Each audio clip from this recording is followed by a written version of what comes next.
السلام علیکم ورحمۃ اللہ وبرکاتہ۔ الحمدللہ وکفا والصلاة والسلام علی عباده الذین اصطفى، اما بعد، اللہم صلی علی محمد وعلی آل محمد۔ میرے محترم دوستو، رمضان مبارک کے دروس کے سلسلہ میں آج جس موضوع پر گفتگو کرنا ہے وہ ہے اعتکاف۔ میرے محترم دوستو، اعتکاف کے معنی ٹھہرنے کے ہیں اور شرعی محاورہ میں دنیا کے سارے کاروبار چھوڑ کر عبادت کی نیت اور رب کائنات کی رضا حاصل کرنے کے لیے مسجد میں ٹھہر کر عبادت کرنے کو اعتکاف کہتے ہیں۔ اعتکاف بیٹھنے والے کو معتکف اور جائے اعتکاف کو معتکف کہا جاتا ہے۔ اعتکاف سال میں کسی بھی وقت ہو سکتا ہے۔ اعتکاف کی دو قسمیں ہیں، نمبر 1 فرض، نمبر 2 سنت۔ فرض یہ ہے کہ جو نظر و منت مان کر اپنے ذمہ کر لے، یعنی یوں کہے کہ اگر میرا فلاں کام ہو گیا تو میں اللہ کے لیے اعتکاف کروں گا یا کروں گی، تو یہ اعتکاف اس کو پورا کرنا فرض ہے۔ اللہ تعالیٰ جل شانہ کا فرمان ہے وَلْيُوفُوا نُذُورَهُمْ، اپنی نظروں کو پورا کرو، سورہ حج۔ سیدنا عمر بن خطاب رضی اللہ تعالیٰ عنہ نے اسلام لانے سے پہلے مسجد حرام میں 1 رات اعتکاف کرنے کی نظر مانی تھی۔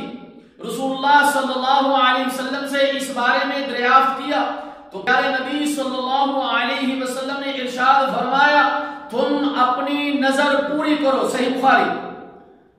نمبر 2، رمضان مبارک کے اخیر اشرا میں 10 دنوں کا اعتکاف کرنا سنت ہے۔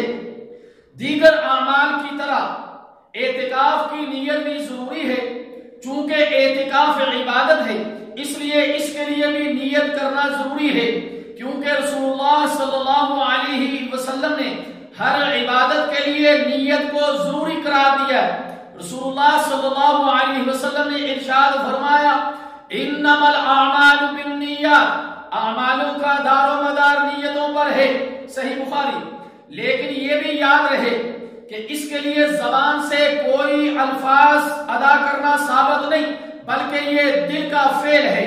بعض لوگوں نے مسجد میں داخل ہو کر اعتکاف کے لیے نویت سنت الاعتکاف، میں نے سنت کے اعتکاف کی نیت کی کے الفاظ خاص کر رکھے ہیں، یہ غلط اور کسی بھی صحیح حدیث سے ثابت نہیں۔ میرے محترم دوستو، جائے اعتکاف میں داخل ہونے کے متعلق اللہ کے نبی صلی اللہ علیہ وسلم کی حدیث ہے کہ رسول اللہ صلی اللہ علیہ وسلم آخری عشرے کا اعتکاف کرتے تھے، صحیح بخاری۔ دوسری حدیث میں ہے بی بی سیدہ عائشہ الصدیقہ رضی اللہ تعالی عنہ فرماتی ہیں کہ رسول اللہ صلی اللہ علیہ وسلم جب اعتکاف کا ارادہ کرتے فجر کی نماز پڑھ کر اپنی جائے اعتکاف میں داخل ہو جاتے، سنن ابن ماجہ۔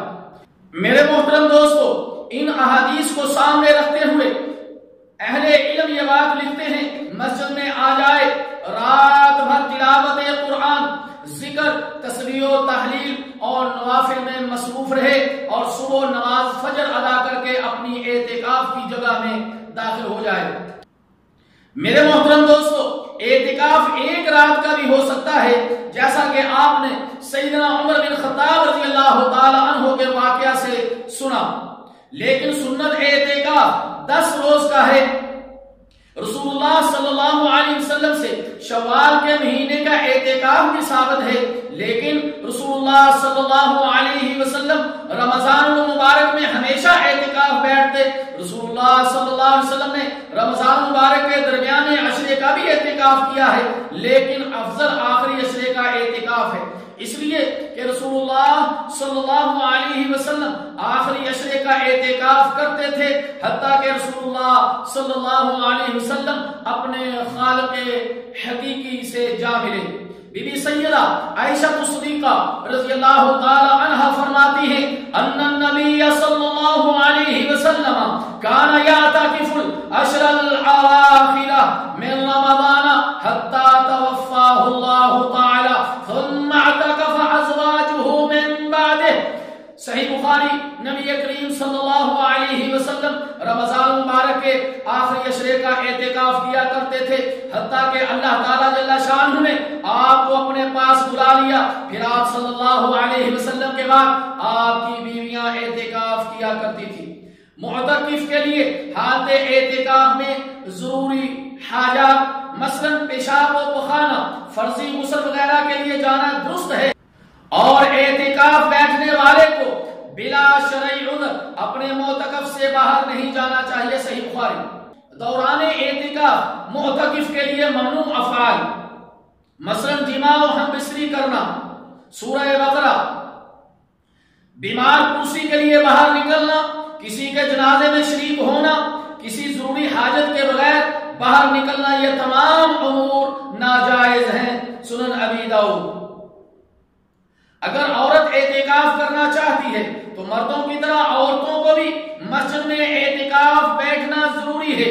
ان کے لیے گھر میں اعتکاف بیٹھنے کی کوئی شرعی دلیل موجود نہیں۔ احادیث سے ثابت ہے عورت بھی مسجد میں اعتکاف بیٹھ سکتی ہے۔ بی بی سیدہ عائشہ صدیقہ رضی اللہ تعالی عنہا بیان کرتی ہیں کہ نبی کریم صلی اللہ علیہ وسلم کے ساتھ آپ کی بعض بیویوں نے اعتکاف کیا۔ صحیح بخاری۔ بی بی سیدہ عائشہ صدیقہ رضی اللہ تعالی عنہا بیان کرتی ہیں کہ نبی کریم صلی اللہ علیہ وسلم رمضان کے آخری عشرے میں اعتکاف فرمایا کرتے تھے، یہاں تک کہ اللہ تعالیٰ جل شانہ نے آپ صلی اللہ علیہ وسلم کو اپنے پاس بلا لیا، پھر آپ کے بعد آپ کی بیویوں نے اعتکاف کیا۔ صحیح بخاری۔ ان روایات سے معلوم ہوا کہ خواتین بھی مسجد میں اعتکاف بیٹھ سکتی ہیں، گھر میں نہیں۔ اس لیے اگر کسی مسجد میں ایسا انتظام ہے کہ وہاں عورتیں مردوں سے بالکل الگ تھلگ اور پورے تحفظ کے ساتھ اعتکاف بیٹھ سکتی ہیں تو وہ وہاں بیٹھ جائیں، لیکن جہاں ایسا معقول انتظام نہ ہو تو پھر عورت کا مسجد میں اعتکاف بیٹھنا جائز نہیں۔ اعتکاف نفلی عبادت ہے، لیکن عورت کی عصمت کا تحفظ فرض ہے۔ نفل کے شوق میں فرض سے غفلت برتنا صحیح نہیں۔ بحالت اعتکاف کثرت سے نفلی نماز پڑھنی چاہیے، قرآن کریم کی تلاوت کرنا، ذکر و اذکار کرنا، تسبیح و تحلیل، تمجید و تکبیر کہنا، درود شریف پڑھتے رہنے میں اپنے آپ کو مشغول رکھنا چاہیے۔ حالت اعتکاف میں لیلۃ القدر کی راتوں کا آنا بہت بڑی نعمت ہے، اس لیے خاص کر ان طاق راتوں کو لیلۃ القدر کی تلاش میں زیادہ سے زیادہ عبادت الہی میں مشغول رہنا چاہیے۔ اسی طرح قرآن و حدیث کا درس دینا اور واعظ و نصیحت کرنا بھی جائز ہے، کیونکہ یہ بھی عبادت کے کام ہیں۔ اللہ تعالیٰ جل شانہ سے دعا ہے کہ اللہ تعالیٰ ہمیں عمل کرنے کی توفیق عطا فرمائے۔ والسلام علیکم ورحمۃ اللہ وبرکاتہ۔